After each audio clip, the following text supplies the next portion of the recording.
ദക്ഷിണ കൈലാസം ശ്ലോകസമിതിയിലെ എല്ലാവർക്കും നമസ്കാരം. ഞാൻ വിനോദ് വർമ്മ, ചെന്നൈയിൽ നിന്ന്.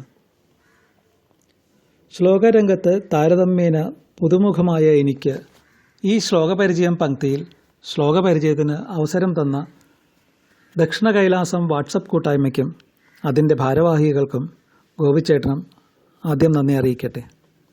ല എന്ന അക്ഷരത്തിൽ തുടങ്ങുന്ന 2 ശ്ലോകങ്ങളാണ് പരിചയപ്പെടുത്തുന്നത്. അതിലൊന്ന് വലിയ വൃത്തത്തിലും ഒന്ന് ചെറിയ വൃത്തത്തിലും. അതിൽ ഇന്ന് പരിചയപ്പെടുത്തുന്നത് ഭക്തകവി ഓട്ടൂർ ഉണ്ണിനമ്പൂതിരിപ്പാടിൻ്റെ ശ്രദ്ധരാവൃത്തത്തിലുള്ള ഒരു ശ്ലോകമാണ്. കവിയെപ്പറ്റി പറയാൻ മഹാകവി അക്കിത്തത്തിൻ്റെ വരികൾ കടമെടുക്കുകയാവും ഉചിതമെന്ന് തോന്നുന്നു. കവിത എഴുതലായിരുന്നില്ല അദ്ദേഹത്തിൻ്റെ ലക്ഷ്യം.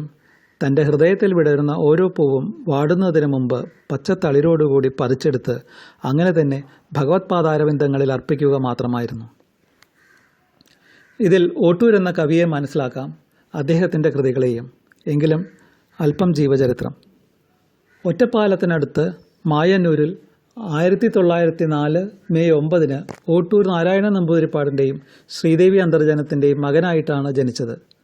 അച്ഛനമ്മമാർ ഇട്ട പേര് സുബ്രഹ്മണ്യൻ എന്നായിരുന്നു.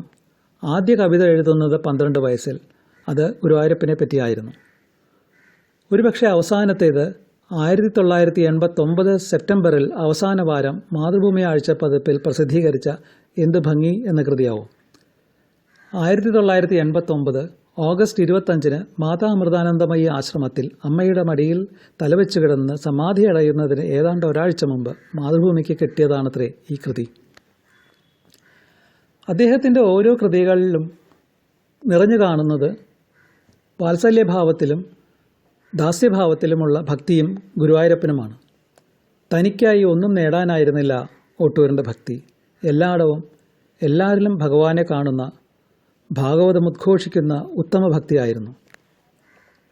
അതുകൊണ്ടാണല്ലോ ഇങ്ങനെ എഴുതിയത്: അന്യന്മാർക്കു സുഖം വരാനിടവിടാതെന്തെങ്കിലും ചെയ്യണം, തന്നെ കൊണ്ടൊരു ഉപദ്രവം വരരുതേ മറ്റാർക്കുമെന്നോർക്കണം, കണ്ണൻ തൻ ചരിതാമൃതം നുകരണം നിർവ്യാജമാം ഭക്തിയോടെന്നാൽ ഭുക്തികൾ തൊട്ടു സിദ്ധികൾ വരെ സർവം കരസ്ഥം സുഖം.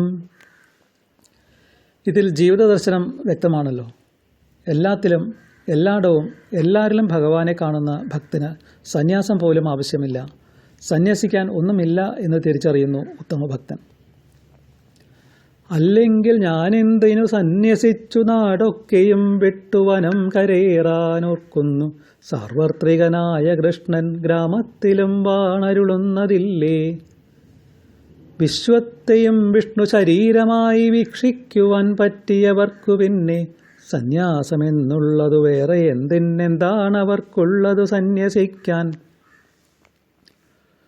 പൂർണ്ണ സമർപ്പണം അഥവാ ശരണാഗതിയായിരുന്നു ഓട്ടൂരിൻ്റെ ജീവിതം. അദ്ദേഹത്തിൻ്റെ കവിതകൾ കേൾക്കുമ്പോൾ, അദ്ദേഹത്തെക്കുറിച്ച് അറിയുമ്പോൾ ഭഗവാന്റെ മുരളിക മനുഷ്യാകാരമെടുത്തു വന്നതാണ് എന്ന് തോന്നിപ്പോവും. ആ വേണുഗാനത്തിൽ കല്ലുപോലും അലിയും, പിന്നെയല്ലേ മനുഷ്യ മനസ്സ്.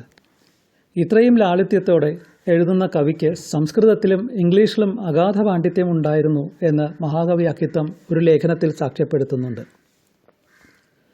സംസ്കൃതത്തിലും ഇംഗ്ലീഷിലും പാണ്ഡിത്യം നേടിയത് രോഗം മൂലം സ്കൂൾ വിദ്യാഭ്യാസം തന്നെ നിർത്തേണ്ടി വന്ന വ്യക്തിയാണ് എന്നതും അത്ഭുതം. അല്ലെങ്കിൽ ഭഗവാന്റെ മുരളികയ്ക്ക് വഴങ്ങാത്തതായി ഒരു മൊഴിയുമില്ല എന്നതല്ലേ സത്യം. എല്ലാ കൃതികളും ഭക്തിരസം നിറഞ്ഞതുകൊണ്ട് തന്നെയാവണം ഓട്ടൂർ കൃതികൾ പോലെ മറ്റൊന്നും എന്നെ സ്വാധീനിച്ചിട്ടില്ല. അതുകൊണ്ടാണ് ആദ്യമായി പരിചയപ്പെടുത്തുന്നത് അദ്ദേഹത്തിൻ്റെ ഒരു ശ്ലോകം തന്നെയാകാം എന്ന് കരുതിയത്. ഇനി ശ്ലോകത്തിലേക്ക് കടക്കാം.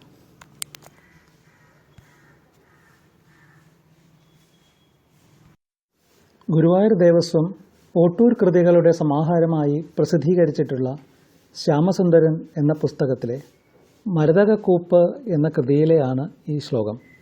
ശ്ലോകമിതാണ്: ലീലാഭാവത്തിൽ നന്ദാങ്കന ഹലധരനെ സ്വന്തമൊക്കത്തിരുത്തിത്താലോലിക്കുന്ന കണ്ടിട്ടുടൻ അരികിലണഞ്ഞമ്മയെ കൊച്ചുകയ്യാൽ കാലിൽ കെട്ടിപ്പിടിച്ചങ്ങനെ വളരെ വിഷാദിച്ചു മേൽപ്പൊട്ടു നോക്കി താഴത്തായി നിന്നു കേഴും. ചെറിയ ശിശുവിനെ പാവമേ കൈതൊഴുന്നേൻ. എത്ര ലളിതമായ വരികൾ. ഒരു വാക്കം കഠിനമായിട്ടില്ല. അർത്ഥം വളരെ വ്യക്തം. കളിയായിട്ട് യശോദാദേവി കണ്ണൻ്റെ ഏട്ടൻ ബലരാമനെ ഒക്കത്തെടുക്കുമ്പോൾ, താലോലിക്കുമ്പോൾ അത് കണ്ടിട്ട് ഉടൻ അടുത്തു വന്ന് കാലിൽ കെട്ടിപ്പിടിച്ച് വളരെ വിഷാദത്തോടെ അമ്മയുടെ മുഖത്ത് നോക്കി താഴെ നിന്ന് കണ്ണൻ കേഴുന്നു. ആ പിഞ്ചു കുഞ്ഞായ കണ്ണനെ ഭക്തനായ കവി ഒപ്പം നമ്മളും തൊഴുന്നു. എല്ലാ കുട്ടികളെയും അമ്മമാർ ഇങ്ങനെ കളിപ്പിക്കാറുണ്ടല്ലോ. തന്നെയല്ലാതെ മറ്റാരെയെങ്കിലും അമ്മ എടുത്താൽ കുട്ടികൾ വിഷമം പ്രകടിപ്പിക്കുക, കരയുക, അമ്മയുടെ അടുത്ത് വന്ന് തന്നെ എടുക്കാൻ പറയുക എല്ലാം സ്വാഭാവികം. എല്ലാ ലോകത്തിൻ്റെയും അധിപനാണെങ്കിലും ഭഗവാനിലും ഈ ഭാവം ആരോപിക്കുകയാണ് കവി ചെയ്യുന്നത്. അതിൽ പ്രകടമാകുന്നത് ഭക്തിയുടെ ഒരു അപൂർവ തലം തന്നെ. ഭഗവാന് ഭക്തരനേകമുണ്ടെങ്കിലും ഭക്തനഭയം ഭഗവാൻ മാത്രം. ഒരുപക്ഷെ ഭഗവാന്റെ ശ്രദ്ധ തന്നിലേക്ക് ആകർഷിക്കാനുള്ള ഭക്തമനസ്സിൻ്റെ വെമ്പലാകുമോ കണ്ണനിൽ ആരോപിക്കുന്നത് എന്ന് തോന്നിപ്പോകുന്നു. എന്തായാലും ഈ 4 വരികൾ ഭക്തമനസ്സിനെ ദ്വാപരയുഗത്തിലെ ഗോകുലത്തിലേക്ക് എത്തിക്കുന്നു. ഇത്ര ലളിതമായ ഭക്തിരസം ഊറുന്ന വരികൾ ഊട്ടൂരിനല്ലാതെ ആർക്കെഴുതാനാവും? നേരത്തെ സൂചിപ്പിച്ചതുപോലെ വൃത്തം ശ്രദ്ധരയാണ്. പലതവണ ശ്രദ്ധര ഈ ശ്ലോകപരിചയം പങ്ക്തികളിൽ വന്നതായതുകൊണ്ടും വളരെ വിശദമായി ചർച്ച ചെയ്യപ്പെട്ടതായതുകൊണ്ടും ഈ വൃത്തത്തെക്കുറിച്ച് ഞാൻ കൂടുതലൊന്നും പറയേണ്ടതില്ലല്ലോ. ഇനി അലങ്കാരം. സൂക്ഷ്മസ്വരൂപം വർണ്ണിച്ചാൽ സ്വഭാവോക്തിയതായത് എന്നാണല്ലോ പറയുന്നത്. അതുകൊണ്ട് കൊച്ചുകുട്ടികളുടെ സൂക്ഷ്മ സ്വഭാവം വർണ്ണിക്കുന്നു എന്നതുകൊണ്ട് അലങ്കാരം സ്വഭാവോക്തിയാണ് എന്ന് കരുതുന്നു. ശ്ലോകം ഒരിക്കൽ കൂടി ചൊല്ലി ഇന്നത്തെ ശ്ലോകപരിചയം നിർത്തട്ടെ. ലീലാഭാവത്തിൽ നന്ദാങ്കന ഹലധരനെ സ്വന്തമൊക്കത്തിരുത്തിത്താലോലിക്കുന്ന കണ്ടിട്ടുടൻ അരികിലണഞ്ഞമ്മയെ കൊച്ചുകൈയാൽ കാലിൽ കെട്ടിപ്പിടിച്ചങ്ങനെ വളരെ വിഷാദിച്ചു മേൽപോട്ടു നോക്കി താഴത്തായി നിന്നു കേഴും ചെറിയ ശിശുവിനെ പാവമേ കൈതൊഴുന്നേൻ. അലങ്കാരത്തിൻ്റെ വിഷയത്തിൽ ചില സംശയ ദൂരീകരണത്തിന് സഹായിച്ച ജാതവേദേട്ടന് നന്ദി അറിയിക്കുന്നു. എന്തെങ്കിലും തെറ്റുകളോ കുറവുകളോ വസ്തുതയിലോ അവതരണത്തിലോ സംഭവിച്ചിട്ടുണ്ടെങ്കിൽ അറിവുള്ളവർ സദയം ക്ഷമിക്കും, തിരുത്തിത്തരും എന്ന് പ്രതീക്ഷിക്കുന്നു. എല്ലാവർക്കും നന്ദി, നമസ്കാരം.